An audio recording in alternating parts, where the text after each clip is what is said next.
সাভারে দৌড়ঝাঁপ বেড়েছে প্রার্থীদের পাশাপাশি কর্মীদেরও। তবে পাল্টাপাল্টি অভিযোগও রয়েছে। সাভার নয়ারহাট থেকে বিস্তারিত জানাতে সংযুক্ত হচ্ছেন প্রতিনিধি কামরুজ্জামান, নির্বাচনের উপযোগী পরিবেশ সেখানে কতটা বিদ্যমান এবং ভোটাররা কেমন প্রার্থীকে নির্বাচিত করতে চান ভোটে?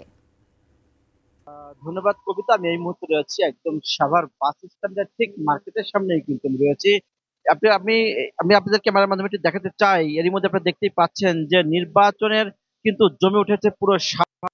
এবং একটা বিষয় আপনাদেরকে জানিয়ে রাখি, এই 7.5 লক্ষ ভোটার কিন্তু এই 12 তারিখে কিন্তু ভোট দেবেন সাভারে। এবং আপনি দেখতেই পাচ্ছেন যে তারা কিন্তু যে মার্কেটে এবং অলিতে গলিতে ঠিক ফুটপাতে সব জায়গাতেও কিন্তু আসলে এই যে ভোটাররা তাদের ভোটারদের সাথে কিন্তু প্রার্থীরা তারা কিন্তু যোগাযোগ করছেন। এর মধ্যে আপনি দেখতে পাচ্ছেন একজন সাভারের যিনি একজন বিএনপির যে প্রার্থী তার কর্মী কিন্তু এখানে তারা ভোট চাচ্ছেন।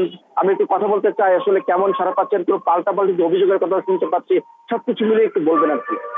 আসলে ঢাকা অনেক সাভারের যিনি একজন বিএনপির যে প্রার্থী তার কর্মী কিন্তু এখানে তারা ভোট চাচ্ছেন। আমি একটু কথা যেটাকে বলেন, এটা হলো বাংলাদেশের সর্বোচ্চ ভোটের এরিয়া। ইনশাল্লাহ আমাদের যে প্রার্থী বিএনপি প্রার্থী ডাক্তার জওয়ান মোহাম্মদ সালাউদ্দিন বাবু, আমরা যেভাবে মানুষের কাছ থেকে সাড়া পেয়েছি, আমরা বাংলাদেশের সর্বোচ্চ ভোটের ব্যবধানে ডাক্তার জওয়ান মোহাম্মদ সালাউদ্দিন বাবু ধানের সাথে নির্বাচিত হবে ইনশাল্লাহ। পাল্টাপাল্টি অভিযোগের কথাও কিন্তু রয়েছে। অভিযোগ আসলে এগুলো এবং আপনারা দেখতেছেন আমাদের ঢাকার সাভার 19 যেটাকে বলেন, এটা হলো বাংলাদেশের পূর্ণভাবে আমরা 12 তারিখ নির্বাচন শেষ করব এবং আমাদের প্রার্থী ডাক্তার জওয়ান মোহাম্মদ সালাউদ্দিন বাবু বিপুল এবং ব্যাপক চেষ্টা করছে। আমরা সেই মবে পাড়া দিব না।